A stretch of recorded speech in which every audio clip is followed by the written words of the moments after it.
India versus Brazil match হচ্ছে এবং সেই ইন্ডিয়া ভার্সেস ব্রাজিল ম্যাচের জন্য সম্মানীয় মুখ্যমন্ত্রী শ্রী শুভেন্দু অধিকারী মহাশয়ের তার তত্ত্বাবধানে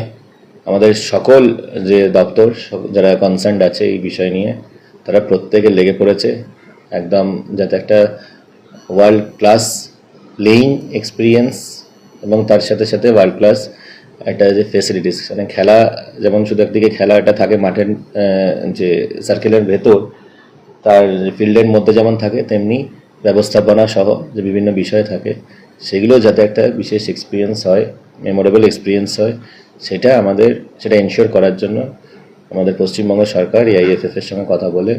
যা যা প্রয়োজনীয় দর্শকদের বিভিন্ন সাজেশনসও আছে সেগুলো নিয়ে করা হচ্ছে এবং ইন্ডিয়া ভার্সেস ব্রাজিল ম্যাচ লক্ষ্য করে সেই অনুযায়ী আগামী কাল আপনারা জানেন যে ব্রাজিলের যে কনফেডারেশন আছে তাদের 5 জনের একটি টিম আমাদের যুবভারতী ক্রীড়াঙ্গন পরিদর্শনেও আসছেন এবং বাকি আরও যে আনুষঙ্গিক যে ব্যবস্থা থাকে ট্রেনিং গ্রাউন্ড হসপিটালিটি এই বিষয়গুলো ওনারা সব ফাইনাল করতে চূড়ান্ত করতে আসছেন আর মাঠ পরিদর্শন করে ওনাদেরও কোনো সাজেশনস থাকলে সেগুলো হবে কারণ বুঝতেই পারছেন ইন্ডিয়া ভার্সেস ব্রাজিল ম্যাচ একটা পুরো ফুটবল ইতিহাস ফুটবল বিশ্বের কাছে এটা বিশেষ গুরুত্বপূর্ণ ম্যাচ আছে তাই ওনাদের যারা অ্যাডমিনিস্ট্রেটর আছে ভিনিসিয়াস ব্যারোজো কোস্টা জোস ভিটার সেনেটর ডি পলা লিমা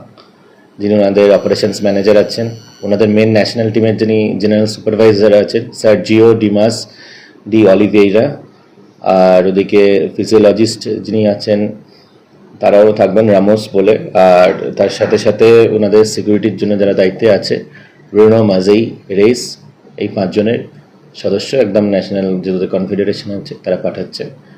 আর বাকি আমরা যেমন ইন্ডিয়াও প্রস্তুতি নিচ্ছি ইন্ডিয়া ভার্সেস ব্রাজিল ম্যাচ তেমনি ব্রাজিলও প্রস্তুতি নিচ্ছে সুতরাং একটা দারুণ একটা খেলা হচ্ছে।